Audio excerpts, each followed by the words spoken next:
मैं क्या देखने चाहूँ है ना कोई ना कर जाए सब तक मामू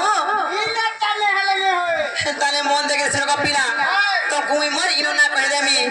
हले कितना प्रकार अच्छा का मामू अरे केते पचालू चथला के थला आ केते पचालू च नाम मोहर गो ए मामू सुनो ए थरो ए मामू सुनो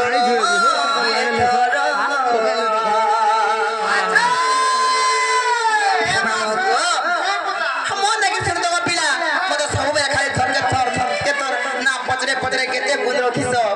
केता के मामू को केता के मत जमो जे का सब पे पाई गई तुमको पूछे कोई दो जे मां